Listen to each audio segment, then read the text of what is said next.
नमस्कार welcome to my new blog.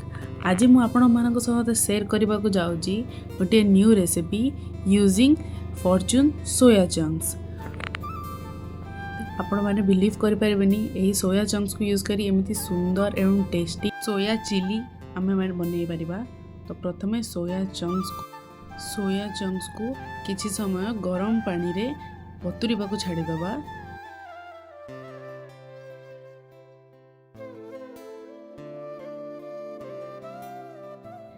टिके समय पर सोया चंक्स सब सॉफ्ट हो देखो मो हाथ में दबाई देखिले सोया चंक्स टी भांगी जाऊँगी। तो से एक्स्ट्रा पानी सबको आम काढ़ी नवा एवं हाथ में एमती हाथ में दबाई दबाई जी पानी भितर भी थी सबको काढ़ी गोटे ग्राइंडर जार शिफ्ट कर से सोया चंक्स को हल्का ग्राइंड करार अच्छी बिना पानी रे सुखिला ही ग्राइंड करेंगे।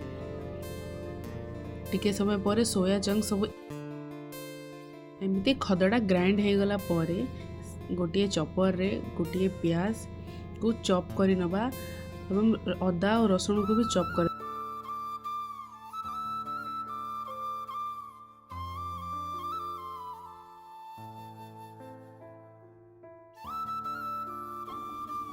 पियाज और अदा रसुण को सोया चंक्स रे ऐड करके से किसी धनिया पत्र लंका गुंड हल्दी गुंड स्वाद अनुसार लुण टमाटो सॉस शेजवान सॉस और कॉर्नफ्लोर दे सेटा को भल भाव में मिक्स कर नवा।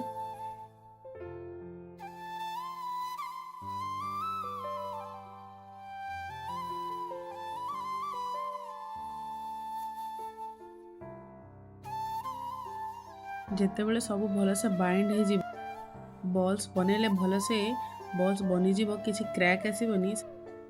सबको बॉल बन सारा पर आम या डीप फ्राए करवा।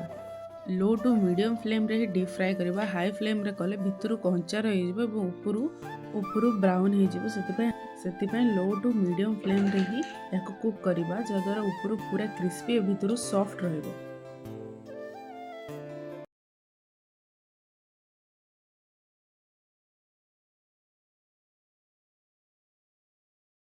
ब्राउन हो गला परे यह को काढ़ी नवा।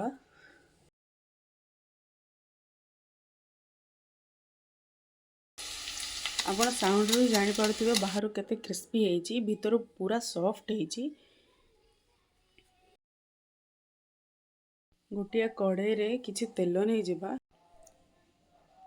चॉप गार्लिक जिंजर धनियार डंठल देकी सेरा भल भाव कुक करी नबा।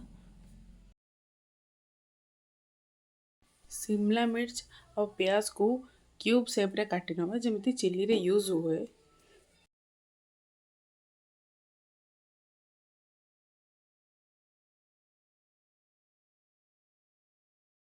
से सबको ऐड कर नेबा एवं हाई फ्लेम रे कुक करबा। जेतिकी भी चिली एवं चाइनीज हाई फ्लेम रे कुक कले से स्मोकी फ्लेवर भल आसी थाए।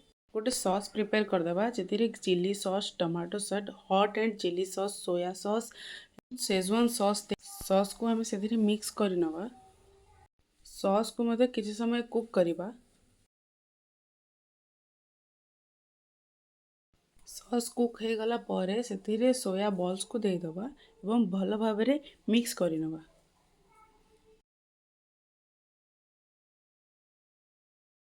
सोया बॉल्स को भी किसी समय कुक कर मु ड्राई चिली बनई आपण चाहिए से कॉर्नफ्लोर स्लरी देकी किसी ग्रेवी भी बनई पारे जेमिति ग्रेवी मंचूरियन बना जाए।